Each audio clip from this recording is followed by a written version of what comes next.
I heard the crunch before I saw it. My newly seeded front lawn, a project I'd been nursing like a newborn for weeks, was now decorated with a set of muddy tire tracks, glitter, and a hot pink adult tricycle parked dead center like it was the crown jewel of a junkyard. A plastic flag stuck out the back reading Queen in sparkly gold letters, fluttering in the breeze like it owned the place. That was my introduction to Karen. And that was the beginning of a saga I never saw coming. One that would end with a Facebook auction, national attention, and a courtroom moment that would make Judge Judy do a double take. I stood there, holding my coffee and blinking at the monstrosity.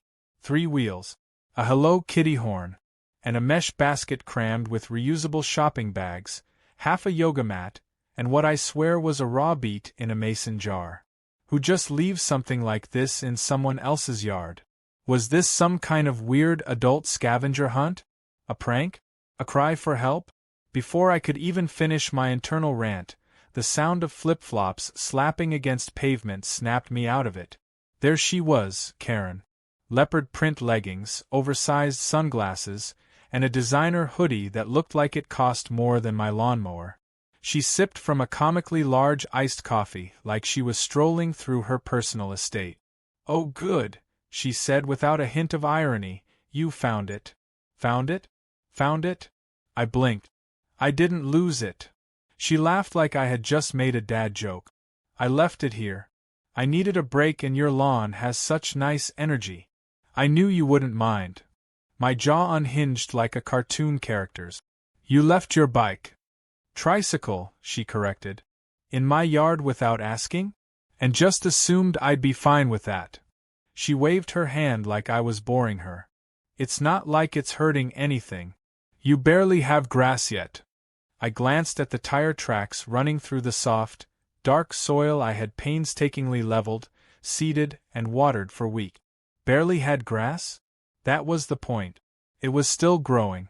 Or at least it had been before her personal clown vehicle had bulldozed through it like a tiny pink tank. "Look," I said, "I'm gonna need you to move it. Now."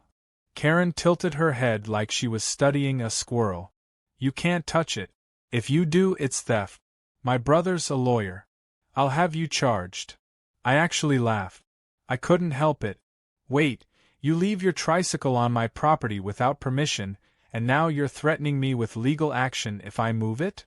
"That's right," she said, taking another obnoxiously loud slurp of her iced coffee. "And if you even think about damaging it, I'll sue for emotional distress. That tricycle is important to my daughter's mental health. I thought it was yours. She borrows it. Sometimes. You wouldn't understand.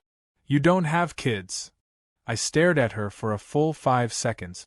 I don't know what shocked me more, her audacity, her logic, or the fact that I'd just been threatened over a pink trike. Somewhere in the distance, a squirrel fell out of a tree, and I took that as a cosmic sign that I was living in a cartoon. Before I could respond, Karen had already turned around and started walking back toward her house, casually tossing over her shoulder, "I'll pick it up when I'm ready. Don't touch it." The next morning, the tricycle was still there. So was a fresh trail of juice from what I guessed was one of the beets in her basket that had exploded in the sun. My lawn now had an odd purple smear next to the tire rut. As I stood there steaming, an elderly neighbor walked by, slowed, and said, "Is that a trike?" I nodded grimly. He nodded back. "God help you." By day 3, I had filed a complaint with the HOA. That same afternoon, I received a notice from the HOA claiming I was under investigation for vehicle aggression and verbal intimidation. Karen, it turns out, was on the HOA board. Or at least she was, unofficially, technically. Apparently she consulted for the board, which basically meant she attended every meeting uninvited and yelled until they gave her a coffee mug. I started getting warnings taped to my mailbox. Caution. Harassment of community property. Someone, even odds it was Karen, had placed a laminated sign next to the tricycle reading, "Emotional Support Vehicle, Do Not Touch." At this point, I had 2 choices. Let this woman trample my lawn, my dignity, and my peace of mind, or fight back. And lucky for me, I run a Facebook Live auction channel where I sell vintage oddities and estate sale finds to a loyal audience of over 30,000 viewers who eat up drama like it's fried Oreos at a state fair. That evening, I wheeled the tricycle, carefully and with gloves, onto my porch and set it on my product pedestal. I didn't say a word to Karen. I just went live. "Hey folks," I said, grinning like the devil in a bow tie. "Tonight's special item is something truly one of a kind. It's pink, it's sparkly, and it comes with enough backstory to fill a courtroom drama. This is a piece of neighborhood history, folks." Bidding starts at $1. The chat exploded. People started speculating. Theories flew. Some thought it was a prank item. Others guessed it was a divorce settlement piece. One viewer simply typed, "Tell us the tea, lawn guy." I didn't give them everything. Just enough. Let's just say this trike was left in my yard by someone who believes in community property, as long as it's your property and her rules. Within 15 minutes, the bids were flying. 50, 100, 200 and climbing. Someone asked, "Is it haunted?" And another viewer replied, "Only by entitlement."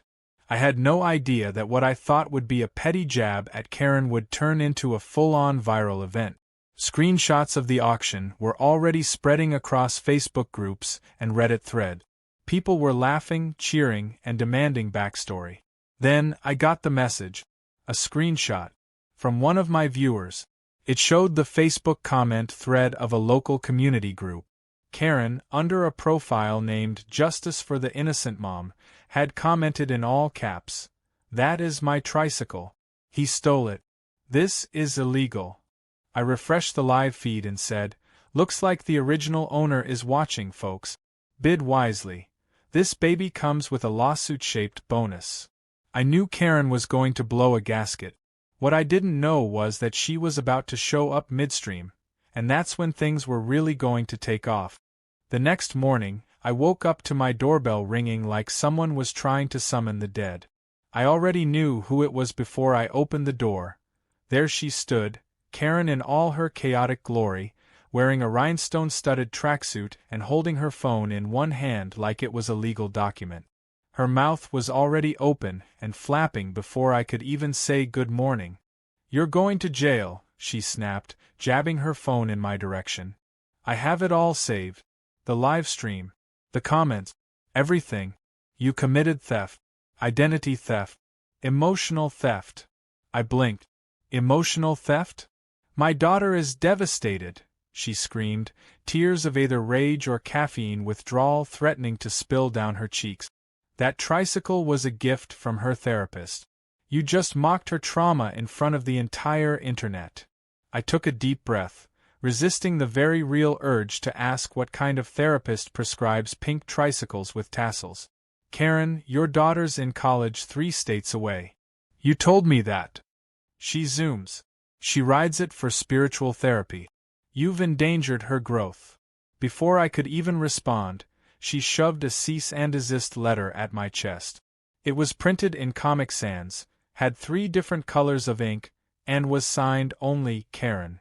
No last name, no legal address, just Karen. I tried not to laugh, but my face betrayed me. "You think this is funny?" she shrieked. "You humiliated me in front of the entire HOA group chat. And that tricycle was not yours to sell." I held my hands up. "First of all, I didn't sell it yet. It's up for charity, and the final bid isn't closed. Second, you abandoned it in my yard, then threatened me with legal action for touching it, and now you're saying I stole it? Make it make sense." She took a deep breath and let out a dramatic sigh, the kind that belongs in a soap opera. "This isn't over," she hissed. "I will be back with backup." True to her word, backup came in the form of 5 handwritten, stolen bike flyers posted around the neighborhood later that day. Each one had a blurry photo of me from my own livestream and a message that read, "Do not buy this stolen item. Call police. Protect trauma victims." I found one duct taped to my mailbox. Another was stapled to the community notice board. A third was somehow attached to my dog's leash hook. I snapped pictures and texted them to my friend Sam, who happens to be a paralegal and part-time meme lord. Within minutes, he replied with a link to California property laws and a photoshopped image of Karen's face on a Game of Thrones character with the caption, "Queen of Entitlement." Both were helpful in their own ways. But things got more serious when I received an official notice from the HOA. Apparently, I was now under investigation for unauthorized commercial activity and improper lawn usage. Improper lawn usage. The irony was suffocating. The same people who ignored Karen's parking job now wanted to fine me for trying to make use of the chaos she caused. I called the HOA president, a guy named Dale who always sounded like he was halfway through a nap. "Yeah," he said slowly, "we've been getting complaints. Karen says you've been conducting illegal business from your front porch." "Illegal business?" "It's a live stream," I explained. 4 vintage items. She left a tricycle in my yard. I didn't take it out of her house." Dale grunted like that was too much information. "Still, she's making noise. Says you harassed her emotionally. And you posted her private property without consent. She put the bike in my yard. With a flag. It was more public than a billboard." "Yeah, but still. HOA rules are rules." I hung up, furious but not surprised. Karen had dug in like a tick, and now she was trying to use the HOA as her personal attack dog. That's when I decided to do what I do best. Give the internet what it wants. More chaos. That evening, I cleaned the tricycle until it sparkled. I used an LED spotlight to highlight the tassels. I even added a handwritten placard that read, "Previously owned by the Duchess of Delusion." The moment I went live, the chat exploded. People who had watched the first stream came back for round 2, and they brought friends. One user commented, "This is better than Netflix." Another typed, "My popcorn's ready. Let's go." I gave them a rundown of the day's drama, including the flyers and the HOA letter. I read the cease and desist in its entirety, voice acting included. At one point, I dramatically clutched my chest and read, "To whom it may concern, you have committed spiritual fraud and public shaming against my maternal rights." The comments section practically combusted. Then the doorbell rang. This time, I took the camera with me. I opened the door slowly, theatrically, and there she was again. Karen, but now she had company. A younger woman stood next to her, arms crossed, looking like she wanted to be anywhere else. Karen motioned toward her with all the subtlety of a bad magician. "This is my daughter. Tell him. Tell him how this has ruined your life." The girl sighed. "Mom, it's not that big of a deal." Karen whipped around. "What?" "It's a tricycle. I haven't ridden it since I was 12. Karen turned beet red. "That's not true. You told me it was sacred." "I said it was funny. I said it was a joke gift from my roommate." I could barely breathe. "You ungrateful little," Karen hissed, then turned back to me with forced calm. "This changes nothing. You still defamed my family. The court will see it." Before I could ask what court she meant, because I'm pretty sure TikTok doesn't have a courtroom, Karen stormed off, dragging her confused daughter with her. The chat exploded again. Viewers were making memes in real time. One user said, "I want to frame this livestream and hang it in a museum." Another offered to buy the tricycle just to gift it back to me as an art piece. And then, the final bid came in. $1,450. For a glitter-covered adult trike that had become the symbol of suburban entitlement. I ended the stream with a dramatic bow and said, "Tune in tomorrow for what I'm auctioning next." Hint, it's smaller than a tricycle, but it carries way more baggage. The war wasn't over. Karen had only just begun her crusade. But I had something more powerful than HOA rules, poorly written cease and desists, or even tricycles. I had an audience. I had receipts. And I had an imagination. And Karen? She had no idea what was coming next. By the time the auction ended and the tricycle was safely packaged for its lucky new owner, a kindergarten teacher from Arizona who wanted it for classroom decoration, I figured the drama would settle down. I mean, how much chaos could one pink tricycle actually cause? Turns out, I vastly underestimated Karen's capacity for vengeance and volume. The next morning, I woke up to the sound of a staple gun. Not birds, not traffic. A staple gun. I walked out onto my porch, coffee in hand, and there she was, Karen, furiously stapling another flyer to the community corkboard like she was running a city-wide campaign for most unhinged neighbor. This new flyer had my face again, this time cropped mid-sentence from the livestream, eyes half closed and mouth open in what looked like a goat's scream. Real flattering. Underneath it, bold red letters screamed, "Warning, stolen goods salesman in neighborhood. Do not engage." Serial mockery. And then, in all caps, "His crimes are spiritual." I didn't even know how to respond to that. Spiritual crimes? What was I, a warlock now? I walked over, tore one down, and asked her, as politely as I could while my blood pressure spiked, what in the world she thought she was doing. She didn't even turn around. "You want attention? I'm giving it to you. Let's see how you like it when the whole community knows what kind of monster lives here," she spat. I gestured to the 25 other houses around us. "Karen, I think the whole community already knows. You stapled my face to their mailboxes." She spun on her heel.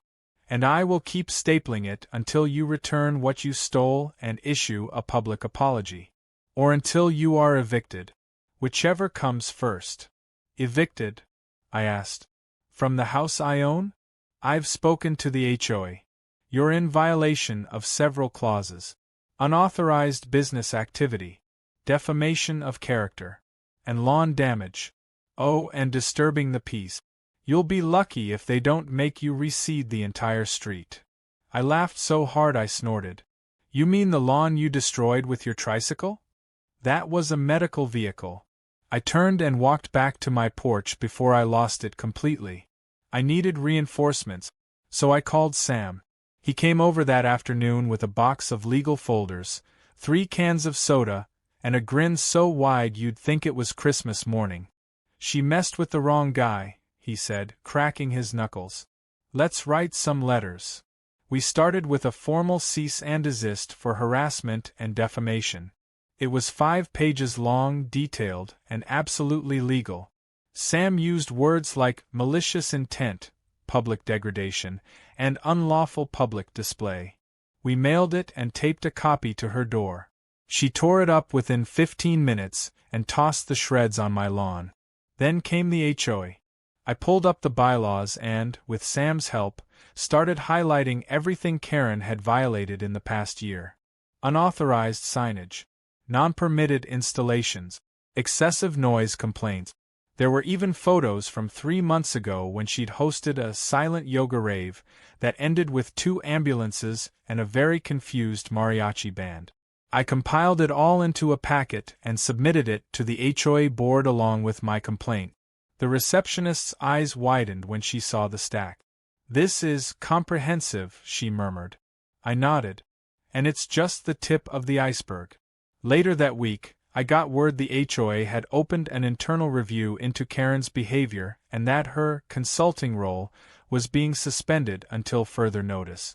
That news must have reached her quickly because the very next night, while I was finishing dinner, my phone blew up with alerts. Messages from followers, neighbors, even my cousin in Ohio. All of them were linking to a Facebook post from Karen's account, though it looked suspiciously like it was written by someone who had never taken a typing class.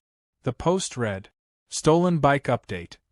The monster who mocked my daughter's therapy device is now being investigated for cyberbullying, online theft, and criminal auctioning. Do not support his page. This is not over." I screenshotted it. Twice. For the scrapbook I was definitely going to make when this was all over. The comments were gold. Most of them were from people I didn't even know defending me. One woman wrote, "I watched both streams. Karen, the only thing criminal here is your taste in tricycles." Another just said, "Girl, log off." But Karen wasn't done. Not even close. The next day, 2 uniformed police officers knocked on my door. I blinked at them, half expecting it to be another prank. It wasn't. "Sir," the taller one said, "we received a report about a stolen item and wanted to follow up." I explained everything. I showed them the stream, the chat logs, the flyer, the auction receipts, even the HOA complaint. One of the officers raised an eyebrow and said, "Wait, you're lawn guy from Facebook?" I nodded slowly. He grinned. "My wife loves your stuff. She was telling me about the trike thing. Said it was like a telenovela but with more glitter." The other officer, clearly trying not to laugh, said, "Well, everything looks above board. Karen didn't mention this was an online auction with documentation." He turned toward the street, where Karen was standing on the curb, arms crossed, glaring at us like she was ready to unleash a weather curse. "We'll talk to her." They walked over, and I stood on my porch, sipping lemonade as I watched the show. Karen flailed her arms, pointed at me repeatedly, and at one point seemed to cry. But after 5 minutes, the officers thanked her, nodded, and left. Karen didn't look victorious. She looked stunned. Like she hadn't expected anyone to question her version of events. Later that night, I went live again. This time, I wasn't auctioning anything. I just sat there, told my followers what happened, and shared the police visit story. The comments section exploded. People begged me to make merch. Someone designed a mock poster of the Tricycle with the tagline, "Property of the Emotional Monster." I ended the stream with a smile. "Thanks for all the support, everyone. I didn't expect a pink tricycle to spark a suburban Cold War, but here we are. Stay tuned. I have a feeling the next chapter is going to be even juicier." And I was right, because Karen wasn't done. She was just changing tactics, and her next move would make everything so much worse. If Karen had been operating like a rogue HOA dictator before, she now entered full-blown suburban warlord mode. Her tricycle crusade had failed, the police hadn't taken her side, and her Facebook smear campaign had become a national joke. Most people might take that as a sign to back down. Karen, however, seemed to interpret it as a challenge. That morning, as I walked out to get my mail, I noticed something new. Sitting neatly on my lawn, exactly where the tricycle had once been, was a cardboard box wrapped in pink duct tape and labeled in glitter pen, "The Karen Collection." I hesitated, stared at it like it might explode, then cautiously peeled it open. Inside was a treasure trove of entitlement. A tiara. A pink bedazzled whistle. A laminated copy of the HOA bylaws with the sections about decorum and respectful interaction highlighted in neon orange. There was even a note scrawled in looping cursive, "You have mocked me, but I am giving you a chance to repent. Display these with humility and grace, and we will consider this matter closed. You're welcome, Karen." I stood there for a solid minute, silent. Then I did what any self-respecting auctioneer with a sense of humor would do. I scheduled another Facebook Live. That night, I introduced my audience to the Karen Collection, limited edition. I displayed each item with the care of a museum curator, explaining the spiritual meaning behind the tiara and the mystical powers of the glitter whistle. I framed it as a community awareness initiative, aimed at educating the world on the dangers of unchecked neighborhood tyranny. People lost their minds. The tiara sold for $325. The whistle went for $180, with one viewer promising to blow it every time someone left their shopping cart in a parking space. I didn't even want to auction the bylaws. I wanted to burn them, but someone offered to pay to have them framed. Every item sold. Every single one. What I didn't expect was the explosion of support. Viewers from across the country started sending in their own contributions. One woman shipped me a crocheted Karen doll with a tiny clipboard. Another mailed a miniature tricycle made from paper clips and rhinestones. A viewer from Canada sent a bottle labeled "Entitlement Repellent" with a custom label showing a cartoon Karen being sprayed by a fire hose. It spiraled into something beyond me. I had accidentally created a viral movement.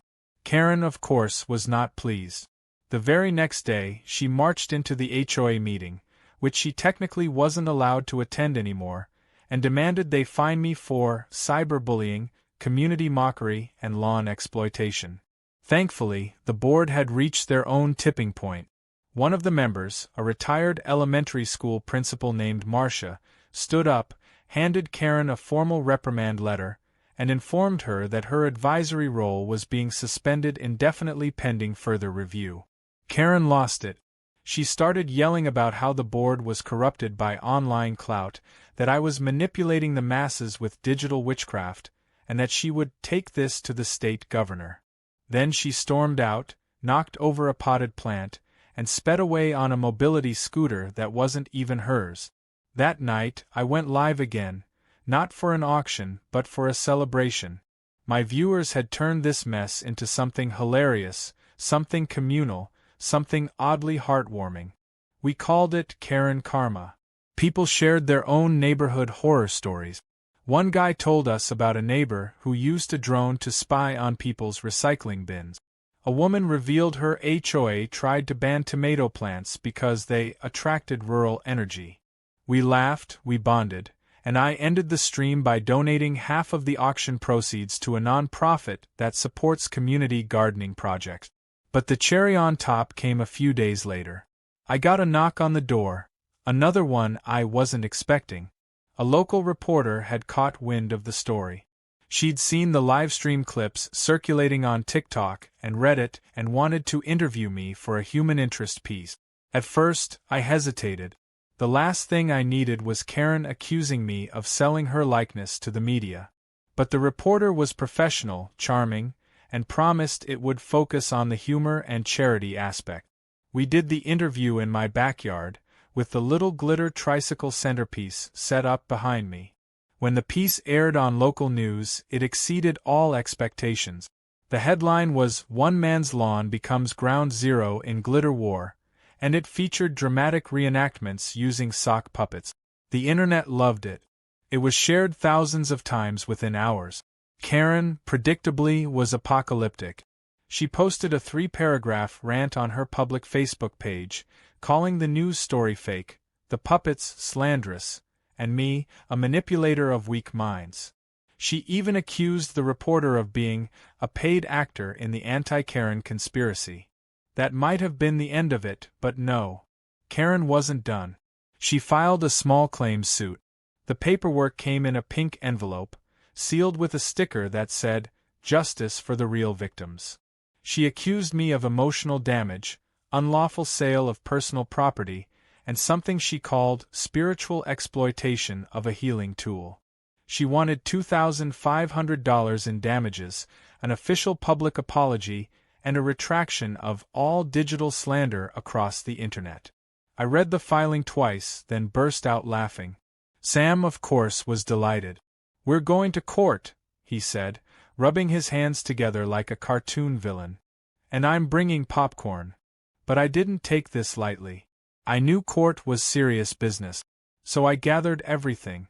Video evidence, live stream transcripts, HOA documentation, police reports, even the cease and desist she tore up and threw on my lawn. I had receipts for every item sold and screenshots of her public posts. I organized it all into a neat little binder labeled, "The Tricycle Files." Then I made one more move. I announced a new auction. The final piece of the saga. I called it The Trial of Karen. It would include a painting, donated by a viewer, of the original tricycle bathed in golden light, with Karen's silhouette in the background looking like she was ascending into the clouds. We'd auction it live the night before the court date. Proceeds would go to legal aid services for tenants bullied by landlords and HOA. The auction was my most watched event ever. The painting sold for $2,000 to someone in Oregon who said it was going in their living room. I ended the stream by holding up the court summons and saying, "Wish me luck, folks. We're going from Facebook Live to judge real life." And just like that, it was time to face her in court. Only neither of us had any idea how spectacularly it would all unravel. Court day arrived on a gray Thursday morning, fittingly overcast as if the weather itself had decided to remain neutral in the drama. I showed up 15 minutes early, dressed in the most boring outfit I owned: slacks, button-up, plain shoes. Karen, however, arrived like she was auditioning for a courtroom reality show. She wore a fuchsia pantsuit, dramatic sunglasses despite being indoors, and heels that clicked like gavel strikes with every step. Her hair was coiled into a bun so tight it looked like it could launch her into space if she tilted her head the wrong way. She carried a manila folder stuffed with papers, receipts, and what appeared to be a dream catcher sticking out the side. Her energy screamed prepared, but her eyes darted around like she expected paparazzi. The courtroom was small, more like a conference room with a judge's bench, and everything smelled faintly like floor polish and faded argument. We each had our own table. I laid out my binder, labeled tabs, and my printed evidence in a clean stack. Karen dumped her materials in a dramatic plop, scattering papers across the table and whispering angrily to herself about betrayal, stolen dreams, and how this would never happen to Oprah. When the judge walked in, she was a short, no-nonsense woman in her 60s with glasses that made her look like she could see through lies before you even spoke them. She adjusted her robe and looked down at the file in front of her, then at us. "All right," she said, glancing from Karen to me. "This is case number 13722. Karen L. versus," she squinted at the file, "Facebook auction man." She paused. Is that your legal name, sir?" I cleared my throat. "No, Your Honor. That's my online handle. My real name is on page 2. She nodded slowly. "Okay. Let's get started. Miss L., would you like to explain why we're here today?" Karen stood up like she was delivering a TED Talk. "Your Honor," she began, voice trembling with what I assumed was dramatic flair rather than emotion, "this man, this monster, mocked my family, profited off my daughter's therapeutic property, and has caused irreparable spiritual harm. He conducted unauthorized auctions of my belongings, made me a public target, and continues to use my name in connection with slanderous merchandise." The judge raised a brow. "Slanderous merchandise?" Karen whipped out her phone and started scrolling frantically. "He sold a tiara, a whistle, and this painting, look, depicting me as some sort of vengeful spirit. My friends call me Queen Karen now. Strangers send me broomstick emojis. My personal brand is ruined." The judge glanced over at me. "Sir, your response?" I stood and opened my binder. "Your Honor, the tricycle was left on my private property. I was told not to touch it, then threatened when I requested its removal. I documented every interaction via video and public live streams. Nothing was stolen. The auction was legal, and the proceeds went partially to charity. The items weren't hers anymore, they were left unattended for multiple days on private land. I handed over screenshots, HOA emails, the cease and desist Karen shredded, and a photo of the glitter-covered tricycle sitting squarely in my lawn with a laminated sign calling it an emotional support vehicle. The judge flipped through the stack, expression unreadable. Karen sputtered, "That sign was for awareness. It was a cry for compassion." The judge didn't even look up. "Miss L., did you report the item as stolen to police?" "Yes," Karen snapped. "And they refused to act." I was silenced. "Sir," the judge said, turning to me, "were the police involved?" "Yes, Your Honor. They visited." I explained the situation. "They reviewed the video and determined there was no criminal activity." The judge tapped her pen against the table. "And the daughter?" Karen jumped in. "My daughter was too emotionally shaken to testify, Your Honor. The betrayal was too fresh." I raised a finger. "Actually, Your Honor, she visited my house. In person. I have her on video stating she didn't care about the tricycle and hadn't used it since she was 12. Karen's face twisted. She was confused. She was manipulated. The judge rubbed her temples. "All right. Let me be clear. This is a small claims court, not a televised courtroom drama. I've reviewed the exhibit. The property in question was abandoned. The alleged victim, your daughter, was not materially affected. And there is no legal precedent for spiritual exploitation. Karen's mouth dropped open. The judge continued, You voluntarily escalated this issue. You publicly posted defamatory flyers, harassed your neighbor through your HOA connections, and disrupted community peace. You are not owed damages. In fact, if I'm being candid, you're lucky he isn't suing you for harassment or filing for a restraining order. Karen gasped like she'd been slapped. But I'm the victim here. He used my likeness. He made art of me.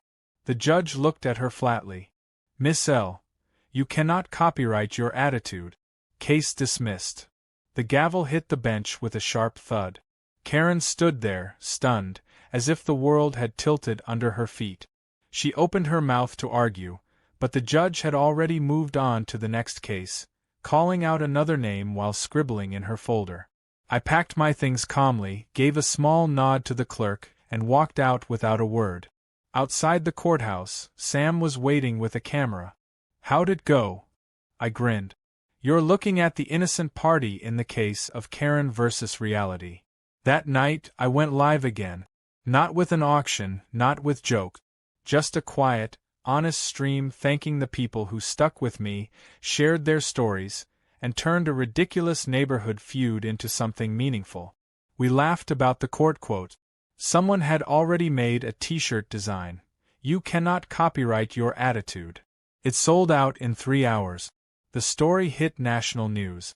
Late-night hosts made jokes about the Tricycle trial. A local school invited me to talk about digital literacy and community boundaries. People from other HOAs started messaging me about their own neighborhood horror stories.